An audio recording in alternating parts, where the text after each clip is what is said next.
So let's go ahead and start. So in this class, I actually made it for the two guitarists in the crew who are both not here today, which is fun. But I think they'll both watch it later. And yeah, the other thing I just wanted to like stop and check in is this format of like me showing you quite a bit in the class and then you following up working? Or Shenry, the other friend that jumped in, he had an idea that maybe you can do like a longer class where we do less but together. But I don't know how people feel about like 1.5 or 2 hour classes. It seems like a lot. So what do you all think? Not at this time in the morning, no. Yeah, fuck that, right? Yeah. I think 1 hour. 1 hour's good? Yeah. Okay, so I think for now we'll just keep it going as it is. But just shout out if you all feel like this is going over your head or anything, because it's just easier when someone's in the same room. So I don't really know how y'all are going, but I trust you. The other thing I thought we'd just do is like check in on like, you know how people had goals? I just like pivoted those goals into like 4 different chunks. Whatever's in bold, we still have to cover. But really the purpose of this class when it started was to continue the DJ class that we had and to help people like create their own DJ sets or mashups. So the skills that are, not bold, you guys have already learned. There are some prereqs if you really want to do this. So Arshi, I recommend this for you, especially beat matching from the DJ 101 class. I've linked it in the notes if you want to get a hang of counting and things. But these are like things that I know we still are to cover, and I'll like every week I'm just making it up as we go and figuring it out, like different things to cross off. So today we'll mostly be taking off things over here, mostly recording audio and adding beats via loops. I don't think we'll have time for effects, just this class. And then obviously the monster one is like bringing it all together to produce your own music. And that has this one unique module, which is like music theory for electronic musicians, something I'm still learning. But yeah, that's what I'm thinking for like the path ahead, is just continuing to knock back different things that are in bold right now. Not going to cover mixing mastering is why I had this here, because A, it's not something I'm great at just yet, and B, like make tracks first and then mix masters like a whole other science for later. Reminder, what is this? Oh, this is for me. 1 second. There we go. Change Ableton output to zoom so I don't forget.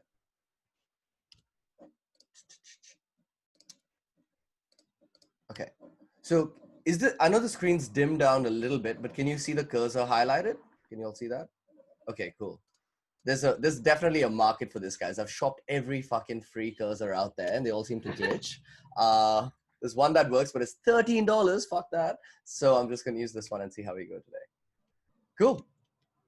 So yeah, by now, like in the classes we've done so far, you've seen that if there's an audio file that's already recorded, you can take, unless you have Arshiya's fucked version of Ableton, which doesn't accept MP3s, every other proper version of Ableton, you can drag in any audio file of pretty much any format, codec. You can warp them, reverse them, chop, wrangle them, etc. How we learned in the slice and dice class in the previous one. But something I wanted to, like, I'm assuming you've already realized this, but I just wanted to nudge it in case you haven't, is this opens up the possibility for anyone like Amina that wants to do field recording, etc. That actually means you can drag in any recorded audio file. So existing song, we've covered that. But like phone recordings, like if there's a stream that you like the sound of, or conversation with your Uber driver, I do this more than I should record that. Or like, you know, a funny speech or something you found on YouTube that you want to convert to MP3 and use. So I just want to like open up your mind to the possibility that it's not just songs you can play with, it's any audio file. And how that segues into this class is like, what about an audio file that doesn't exist yet, but you want to create, you know, like a sound that you hear in a studio, I don't know, traffic passing by. I've made traffic into music, really fun. Or just like a guitar riff if you play a bit of instrument, right? So that's what we're going to cover today. So something I realized during quarantine when I got asked to do a little voiceover job, but I didn't have a mic on me, is that millennials have 3+ microphones on us at all times. So our laptop internal mic and the earphones, headphones mic. So like this, oh shit, sorry. This is a studio cable. It doesn't have one, but the general consumer one has like a mic. They're in bold because you can actually connect them into Ableton really easily. And I'm going to show you that in this class. Phone mic, yes, it exists. Sometimes they're really good quality as well. I've just not bolded that because you can't like connect it into Ableton. I mean, not easily, you can, but you can still record things on your phone and then export it over, but it's not like live recording, right? So yeah, like we can use these 2 mics to easily record audio in Ableton. Like, sure, they're not studio quality, but if you just have an idea or you're just starting off, you don't really want to purchase a microphone as yet, it's a great way to just like get ideas down. So what we're going to see today is exactly how to do that. Like some simple steps over here. I've like oversimplified some of it. So it looks like really big steps, but they're all actually pretty easy things if you break them down. But yeah, that's what I'm going to show you today. And then we're going to show you an example of a guitar that Shahzad recorded when he came over here a couple of nights ago. And then we're going to actually, yeah, just see how to, like what you can do once you have recorded audio. Cool. So first thing, if you want to route a microphone into Ableton, like how do you do that? So with everything like input, output routing, you want to go to your preferences, to your audio tab, and it's very simple. Your audio input device says which mic, I have a few plugged in right now, which mic do you want to use as the one to plug in? So ignore the fact that I have a few over here that you might not see, but everybody has this, your laptop internal microphone. And if you plug in your headphones, it might even say your headphone microphone. So yeah, for anyone following at home, you can just click that microphone for like the purpose of this exercise. I'm going to click my mic over here, but it's just another mic, right? It's lying over here in front of me. So I'm going to click that, but same thing. Okay. And then you want to select your output device carefully to avoid feedback. So what I mean by that is like a microphone is listening and like your computer is taking in audio from the mic, but it also then you want to play back the audio, right? So you might play it back through your speakers, you might play it back through your headphones. But there's a little problem a big problem actually, that comes in when you're recording something live and playing it live back in the same environment. And that's why we have jobs like Eric's, sound engineer, which is to avoid a big problem called feedback. I'm just going to quickly explain this little sound concept to you before we move on. Have you ever been at like your high school assembly and there's suddenly like this doo and like this big howling sound that sounds like it's going to like erupt the speakers? You know what I'm talking about? And everyone's like, what's causing that? Sound guy fucked up. So that's because if you think about it, a mic is taking in the sound, whether it's a band or a singer or whatever, it's putting it into a system, whether here we're using a computer or it could be like an amplifier, and then it's putting it out into a speaker. So then if the mic is taking the same thing that the speaker is outputting, it's just creating a feedback loop. Do you know what I'm saying? Like you're hearing the same thing, recording the same thing, putting it into a system. It's like, it becomes chaos and it just amplifies and it could blow your speakers, could blow your ears, all that sort of stuff if you haven't taken some precautions. So anyway, sounds really dramatic, but it's a very simple fix. All you got to know is like, if you're selecting your MacBook mic as your input, don't select your MacBook speaker as the output, because then, it's playing out of the speaker, recording into the MacBook, all in the same space, and you're going to have a feedback loop. So super, super simple. Ooh, shit. Super simple way to avoid it, which is just use headphones. Okay, so that's the most basic solution for your home studio starting off setup. So then what happens? The mic captures the audio, sends it to the computer, computer sends it to headphones. That's actually why I'm wearing headphones today. Usually I use my monitor speakers, but because we're going to be doing recording, I've switched to headphones so we don't have feedback. And yeah, that's an easy way around it, okay? Of course, in live scenarios, you might be thinking how they have a mic and a speaker. It's because the mic is always behind the speaker, right? In simple terms. Cool. Eric, did I say anything wrong there? Physics-wise, sound-wise? All good? I've passed? Great. Cool. So the takeaway for you is you want to have your input as your microphone and then your output not as your MacBook Pro speakers. Instead, you want to have them as your headphones. So normally for you, you would have headphones show up as an option here. I'm using a sound card, so I'm going to just click the sound card. Well, in this case, Zoom. So don't worry about what I'm doing. You just want to click headphones, okay? So anyway, step 1, select your mic. Step 2, select headphones. That's it, okay?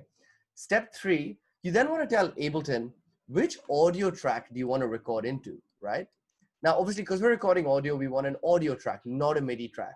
We haven't covered MIDI yet, Arsha, if you're wondering like where we're at in terms of MIDI, because I know you have a MIDI controller and stuff. We just haven't got there yet. Audio is a bit simpler to start with. So to create a new audio track, it's Command T, right? Or you can just right click and go, view, create audio track. I just always use the shortcut, so I don't even know where the menu is. But yeah, Command T, audio track. And then you want to enable it for recording. So that's me telling Ableton like, okay, I have like 50 audio tracks here, but which one do I actually want to send my audio into? Because otherwise you're going to have your audio in every channel, right? So that's what this red button over here is for. So this is your track. This over here, this red button is called the arm button. If you have your, if you can see on my bottom left, while I hold it up, there's the explanation from Ableton. So to turn that on is Shift ? I'll have that in the notes. Really handy because then you just know what each button does just by hovering over it, okay? So step 3 is just select the audio track you want to record into. Step 4 is choose an input channel. Now, what I mean by that is when you're over here, sorry, what am I doing? So, okay. So over here, you'll see that there's a few different bars jumping up and down, and you might be wondering what it is. So it's time to explain another little concept called stereo sound versus mono sound. So one of the channels here shows 1/2, and one of them is just 1, one of them is just 2. So which one should I select, right?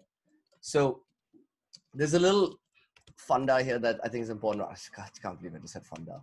Little concept here that I think is important to understand. So stereo is, you have 2 different types of channels of sound. One of them is called a stereo channel, and they have 2 inputs of sound coming in, summed into one channel. So for example, if you're using a microphone like this is called an XY mic. There's 2 mics, and if you plug it into Ableton, you know, it's recording the right ear and the left ear at the same time, okay? But for you, most of the time, things like guitar, which has a guitar jack, or a vocal, like a singer, it's just one channel of sound, okay? So what does that mean for you? You just want to select the single number channel. So let's see what I mean by that. What I mean by that is over here, 1 or 2 are single number channels. 1/2 is like 2 digits, so it's stereo. Okay, so you just want to select the single number channel, and you want to select the one where you can see signal coming in. The reason I say that is because if you're going to do this at home and use a MacBook microphone, it's technically a stereo mic. So you'll have this 1 and 2 both show up, but 2 just has no signal. So you have to make sure you select the 1. Okay, so wherever, because you can see the green bar jumping around, that's how you know which one. Okay, don't select 1/2. That's just wrong. It's a mono channel, so you want to, like, it's just a voice, so it's just 1. So you just select 1. All right, just want to stop there. So far, are we okay? I know I've explained a few little concepts here and there, but if you follow and just click the buttons, it's like super simple what I've done. Okay, so choose the input channel, and then you want to choose what's called the monitoring state. So I'm just going to explain this other third concept here in recording, which is called monitoring. So monitoring is simply the ability to listen to what's playing through your microphone in real time. So if I have a mic and I'm listening through my headphones in real time, that's monitoring. By the way, it's actually a really interesting experience. If you've never just had a microphone on and headphones on at the same time and hear the same world around you through a mic, it's amazing. Some things that you think sound normal in your normal ears sound awesome on a mic, and some things are really loud, some things are really soft. You can like snap around the mic and it kind of sounds different. I'm doing it in my mic right now. So that's something that I've added in the homework that you should just do because it's a cool kind of experience, and you start to get an ear for just how sounds really sound. If anyone has AirPods and they've used the transparent state where you can, like, I think double tap and suddenly you can hear the world around you, that's the same thing. If you've done it the first time, you might have been like, this is so weird. It's because you're listening to the world around you, but through a microphone, okay? So Ableton's gonna ask you here, it's like, well, okay, I'll record it into this channel, no problem. Do you want to hear it while we're recording it is basically what monitoring is. And that's these 3 buttons over here, off, auto, and in, okay? So off means monitoring is off. So no matter what I'm doing, like right now, I've selected a mic, I've hit record, and even if I actually record it, which I'll do in a sec, I won't be able to hear what's playing. That might be good if you like don't have headphones and so you want to avoid feedback, or for some reason you just don't want to hear what's playing. You can have monitoring set to off, but you can also have monitoring set to auto, which is only when the track is armed, which is this button, then you know, play me back what I'm saying. So right now I can actually hear myself twice. So when you do it at home, you'll experience this as well, okay? And then in means no matter if the track is armed or not, I want to monitor. I want to hear myself. Cool. So after you've done that, for now, I'm just going to have monitoring set to off because because otherwise I can hear myself twice. You just hit the big record button. So actually it's not big. I just realized in my head it's big. It's just over here and it's a round record button. And when you hit it, it turns red. So arm the track, right? And then hit record. And now suddenly you'll find that everything I'm saying is being recorded. And we're gonna play it back and we can snap and we can clap and it'll all come back. So I'm gonna play it back. You'll find that everything I'm saying is being recorded. And we're gonna play it back and we can snap and we can clap and it'll all come back. Could you guys hear that? Good, otherwise it would just be very awkward, long silence. But one thing you're gonna learn is everybody hates the sound of their voice. I've done podcasts for 2 years and I still absolutely hate the sound of my voice. So you'll have the same thing, just gotta get over it, because later when I show you effects, you can do cool things with your voice and suddenly you're like, that's me, that's mad. Cool, so that's how to record, right? Couple of more things I wanted to show you while we're here is, let's say you're recording, like right now I just recorded a voiceover, I guess. But if you want to record a piece of music, you usually want it to be in sync to the grid, right? Like what's playing, so that, sure, you can warp things afterwards and correct them, but maybe you don't have to warp them too much. So to record to the metronome, as a reminder, the metronome button is here, okay? And by default, if you just hit record, it's gonna now play with the beat at the back. I don't know why I spoke like that. Metronomes throw me off. So now if I hear it back, I'm gonna now play, I can play it back without the metronome. But when I'm recording, I have the metronome so that I can like not lose sync of what's playing. But another little cool trick, especially for Likith and Shez, who said that they really want to record guitar and they're gonna catch up on this, is if you click one bar under this, so metronome arrow one bar, before it starts recording, it just gives you a count in of one bar. So it goes 1, 2, 3. Are you ready? Go. Right? So it's, if you can see, then it starts. So that's a little handy trick. Okay. So that's how we record on Ableton. A few steps there, but actually pretty easy if you follow along at home. Any questions on that, or is it quite straightforward? No? Cool. 5-second review before you move to the next thing. You want to select your mic in Ableton. You want to select an output that's not in the same vicinity so that your mic can't hear what the speaker is playing. You want to arm the track over here. Choose over here whether you want to hear it back while it's playing or not. Hit the record button, and that's it. You're recording. All right. You can choose, turn the metronome on and off as well as you please. Sweet. So now, just to like fast forward, first I thought for this class we'll have like Shahzad over here and we'll live record a guitar, but he's in Sydney, so that's not possible. So what he did is he came over to my place and he recorded a very like, simple piece of like guitar, like a little guitar loop.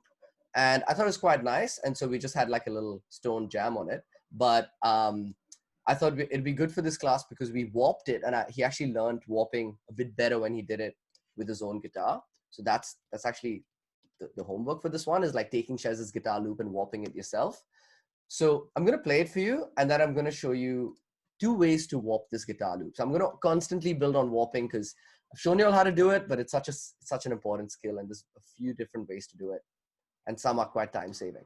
So first, let's just hear his guitar.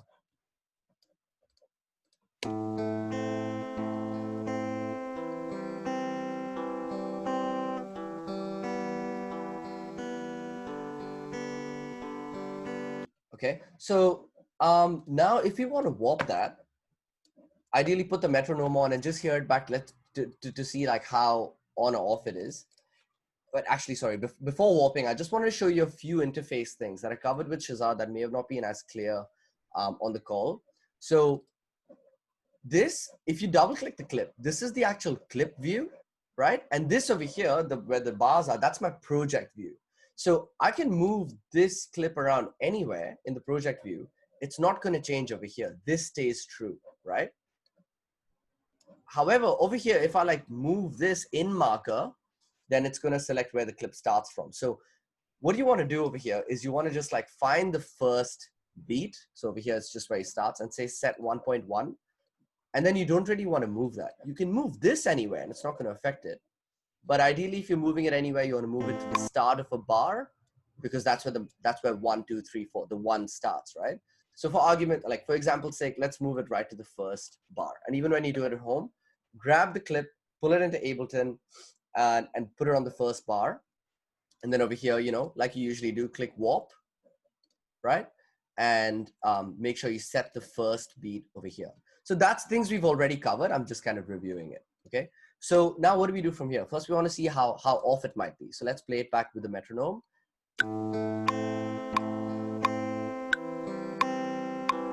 It's pretty in time.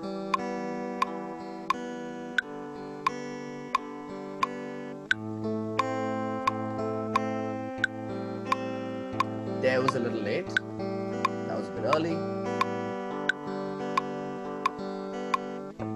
Now let's say I want an 8-bar loop. I can see that it obviously had to, it was going to end there, but because he's going a bit early, this has come a bit, you know, ahead. So I would want to push that back.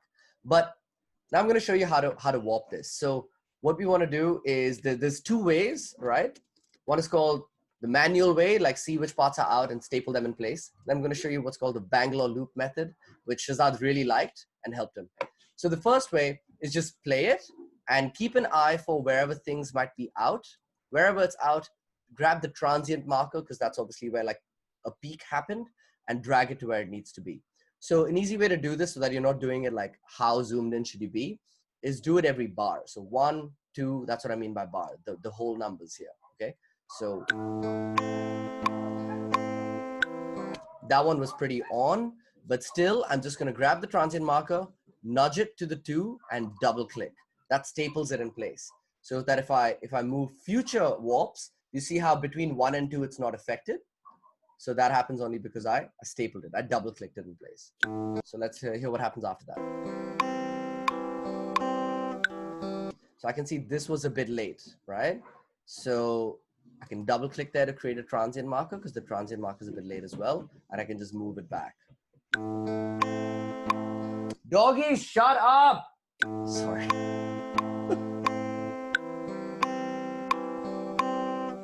Okay, so that's one way to do it. You can like manually go through and see. But the one problem with this is by the time I get to the 5th bar, every time I'm hitting space bar, I'm hearing the track from the beginning. And I have to like wait all the way till it gets there. Or I can hit play and then use the speaker icon. If I move it here, I can like jump forward, but it's not ideal. So this is a cool method that my teacher in Bangalore showed me that I want to show you all. You can select a range over here. So select 1 bar and go Command L. Again, that'll be in the notes, all right? That's a new shortcut I haven't taught you before, Command L. Really handy one. That sets a loop over here. So now, every time I hit spacebar, it starts on the 1, and when it gets to the 2, it'll loop back. Have a listen. Cool? And I know if something's warped if it's a perfect loop. So a perfect loop means, well, what you heard right now is a perfect loop. Like it sounded like it made sense when it went back. It syncs with the metronome fine. There's no weird clicks at the end. And as we go forward now, I'm going to show you what an imperfect loop sounds like because those are unwarped, and we'll snap them back into place. So again, let's just hear this loop. Nice, I'm happy with that. Now I want to jump up a bar. So instead of taking this and dragging it up, which if you accidentally leave it here, then you might make a mistake, right? So just make sure when it's on the 1 and the 2, you can actually with your keyboard, you can go Alt up. So Option up, and I'll put that shortcut in the notes. By the way, this is my new Ableton Skin keyboard. It has all of the shortcuts on a plastic layer. $10 on Amazon. Best thing I've ever bought. I'm so happy. So yeah, Alt up, and you'll jump up exactly 1 bar. So now if I press play, let's hear for the exact loop again. Cool. That doesn't sound exactly right, but it's actually good enough. You can check by going to the next bar. So let's go Option up. That was also pretty good, but if you listen closely, I'm going to play it again. Let me know if you need it louder on your side, but I'm going to play it again, and just hear if you can hear that little start of the next bar come in, okay, where it shouldn't be. So, oh, sorry, maybe it was a bit too subtle in that one.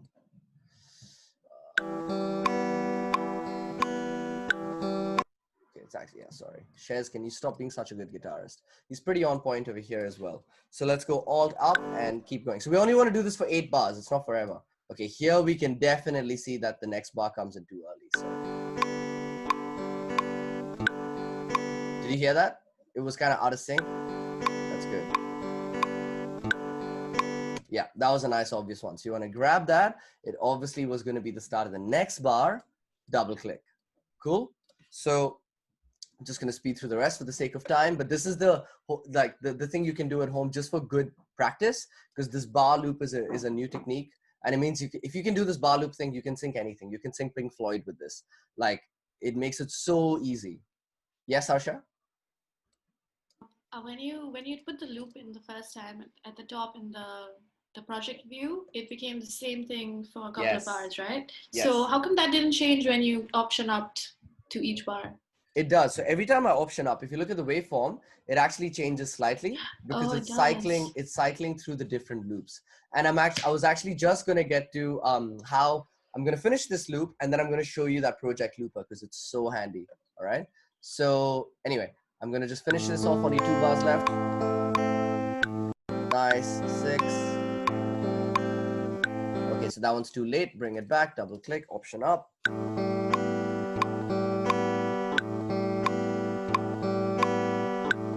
This one was a bit tricky. That's what it is. There we go. Option up. Okay, and now obviously this one, that the 9th bar is meant to start there. Okay, just that. And let's loop it to see.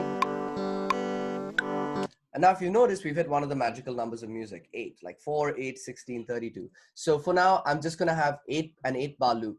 Now, how do I make sure that I set an 8 bar loop? I'm new to music. I need some help, right? So you take the in marker and you drag it back to the 1, right? And if you actually, and you can do the same with the loop marker if you like, okay? Now, if you actually see this part of Ableton here, it is so handy. And I'm so embarrassed to say I only learned this after 6 years of using Ableton. BeatLab pointed this part out to me. I had completely overlooked it. It says 800. I've had so many projects where I've had 801 and then I loop it, and after 32 bars, it's throwing and it's off time, and I don't know why, and it takes me hours to figure out. So 800, great. This position means your in marker is at position 1, and then the length of the loop is 800. That's what I want, okay? So now I'm going to point to what Arsha already showed us.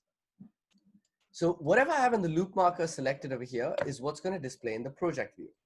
But if I take the project view now and if I extend it, it's going to perfectly loop that same 8 bar loop.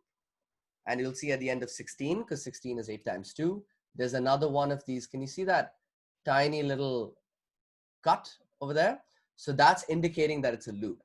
So electronic music in general, guys, it's a series of loops. So being able to just get something into a nice 4, 8, 16 or 32 bar loop, put it in and extend it to make perfect loops is the essence of music. That might be a bit of a stretch, but it really is an important part of music, okay? So now that it's over here, I can loop it like this.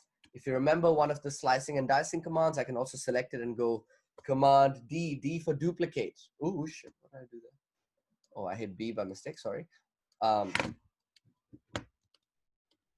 so I can hold it and go, yeah, Command D, right? And it'll just duplicate it. So that's an easy way to extend it out. Cool. So I've shown you warping, the Bangalore method, and the manual method. Any questions on that before I show you how to like chuck a beat behind it?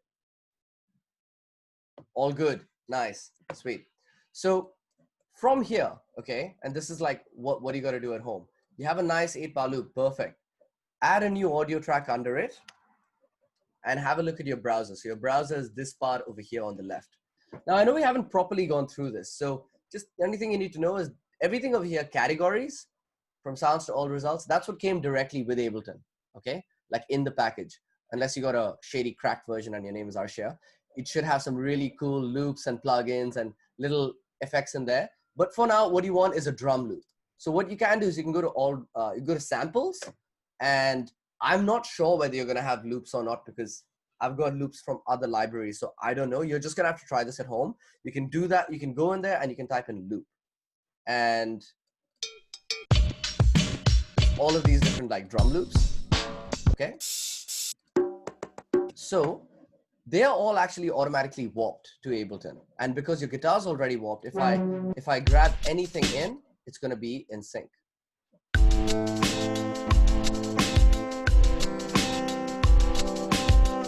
Cool. So I'm going to skip forward now, and I'm just going to show you a little arrangement that we did.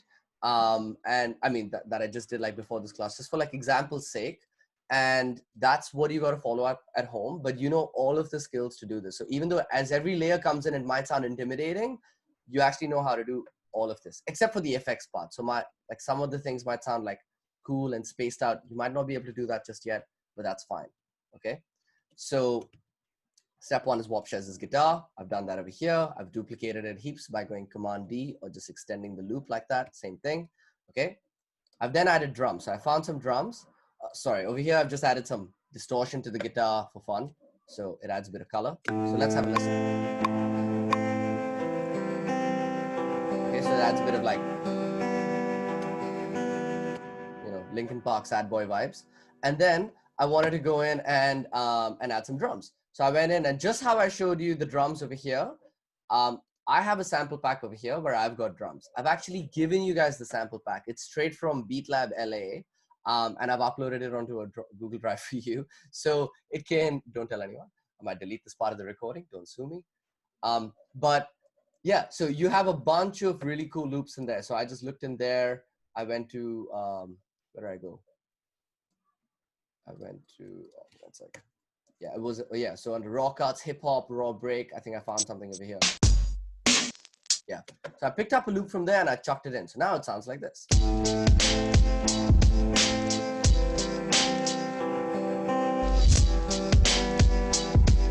I'm gonna make it a bit faster. It sounds like it's dying. But yeah, so you might hear that loop kind of stopped out and came back in. You know how to do that as well, because the original loop was like this. It was just, if you see my screen, it's just like, you know, a normal loop like this. Okay. But then what I did is I just cut out this part over here. Okay. I took this kick drum, I added a chop over here. I placed the kick drum over here, and I hit R to reverse it. And suddenly you get this. Okay. So a lot of playing around with loops is not just adding things, but also removing them. Because when you remove a sound element, it actually makes space for a new element. And you might also realize, like, you know, that happened at the end of 2 bars, because 2, 4, 8, 16, 32. These are the numbers where like music repeats naturally. So I added a drum. And then I added a second drum. Well, I did some more chopping here that you can hear. So at the end of 4 bars, it goes like this.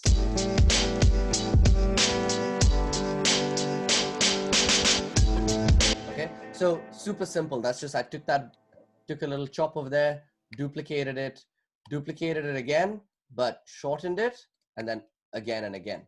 And then we get it. Right? And you'll get the hang of these, like where to place the grids and stuff, but these grids above will help you. This grid line is here for a reason. So just play around with your ear with a metronome and you'll know like where to place them. Then, so again, this is what you can do at home. Like I've added drums, so I've like satisfied that part of this list. I've sliced and diced them as well, great. I thought I'd just add some more drums and I thought I'd add some tablas because, you know, brown lives matter.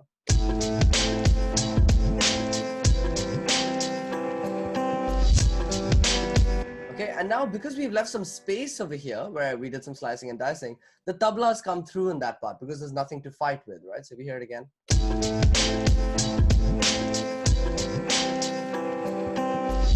Right? So super subtle, but these are little things that create movement and make the music feel like it's real and not being made by a computer, okay?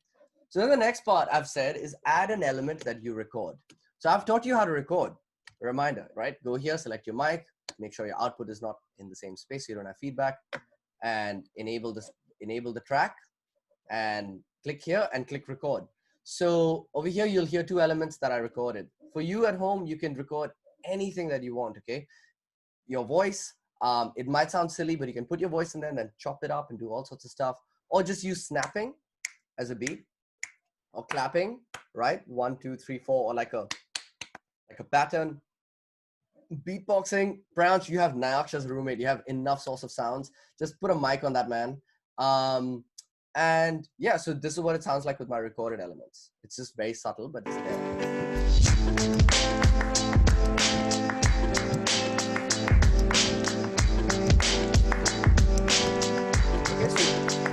So just to solo out those recorded sounds, they just sound like this. They're quite simple. They're just, well, one of them is a clap. Okay, so what I did is I had the track playing through my headphones so that obviously the mic can't hear it. And then I just clapped into my mic in time. And you can use a metronome to help you with timing if you like. So, okay. Then I thought I'd add some mouth noises as well. I don't know why not.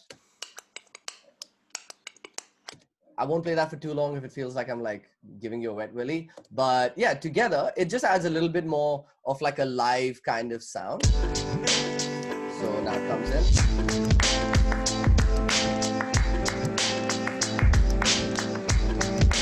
And it'll naturally be a little bit off time, which is nice. But the next thing I've said is after you add that element that you record, warp the element. So you might have some issues where you're out of time. So you can see over here for me, that's a little bit out of time. It's good practice for you to record something and you warp your own audio. Then you really feel like you have power of your sound. You can record anything and put it on a grid. It's a pretty cool skill. Okay. And that's pretty much all you would have to do just to motivate you to keep going with Ableton, because you might feel this sounds lame right now. When you do learn MIDI, you can do things like add strings.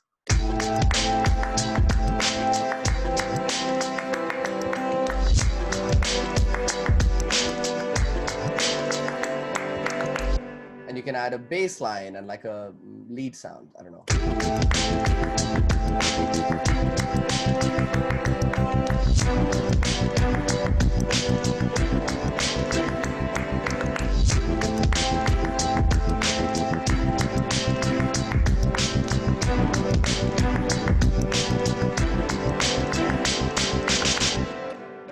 Cool. So that class actually ended a little bit shorter than I thought. I thought I'd try and not pack in too much. Maybe I packed in too less. But any kind of like general questions on that? Feel like it's something you'd be able to do? It'll take a bit of time, but yeah, definitely. Yeah, all good. Yeah, the thing that might take the longest time is like, I think, just interface and getting used to moving around and how do I zoom and all that sort of stuff. Yeah. Actually, shit, I forgot to show you when I was showing you the interface stuff. That to zoom with Ableton, something I should have told you in the first class. It's a bit different to other softwares. You have to bring your cursor up to where the numbers are, and you'll see a magnifying glass. Yep. Click and drag down. Okay. It will then zoom around where you've clicked. So if I choose 37 and zoom down, 37 will become the new center of my screen. Same thing applies for when you're warping. How I was moving around over here is same thing. So in the clip view, choose the number, click, and then pull down with your mouse. So it's a bit different to other softwares, but once you get used to it, I think it's one of the best ways to move. And if you click and move left and right, you move left and right. Okay. It works with pinching as well, right? Yeah, so it does work with pinching. You can try that, and some people might prefer that. I think once you get used to Ableton, there's other devices and stuff you'll use in the future where like the pinch and zoom thing, the click and drag down thing is just what's used and can be quite good. Other things, if it's just good for you to know, is plus and minus on your keyboard. Also zoom. So just like the plus and minus over there. So they zoom in as well. So that's kind of cool. You can also select any piece of audio and click Z and it makes it nice and big, but that's probably a little bit useless right now.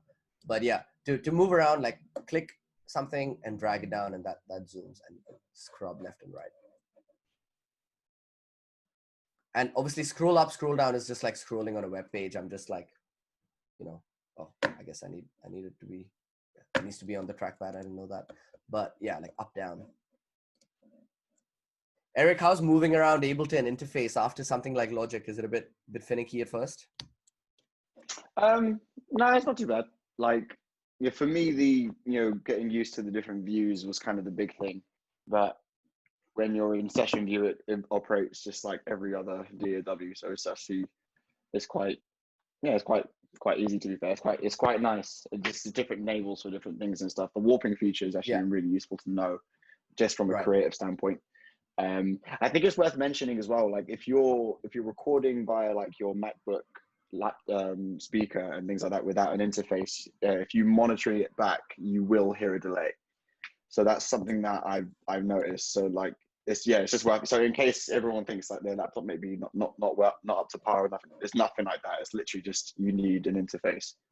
Mate, that is such a good call. Thank you. That's one thing I totally forgot to mention is this another funder called latency. Okay, and Eric touched on it. So latency is the technical word for the delay in between when a machine receives a signal, processes it, and then is able to spit it back to you and your ears capture it. Okay, so it can happen so quick, like milliseconds, but it can actually take some time and can throw you off.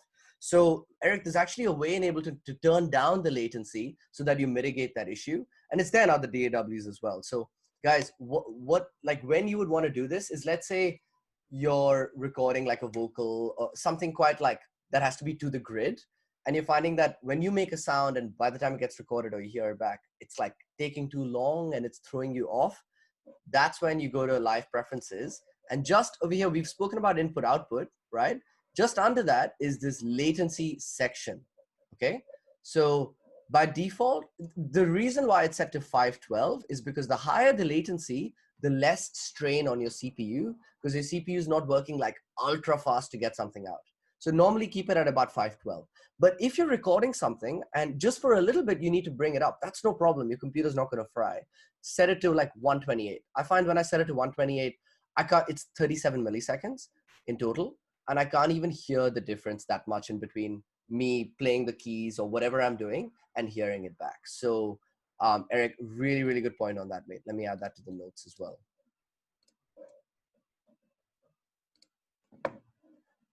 But yeah, and another thing that's mentioned in the notes I didn't talk about now because no one here plays the guitar. I don't know, maybe Eric does, I don't know.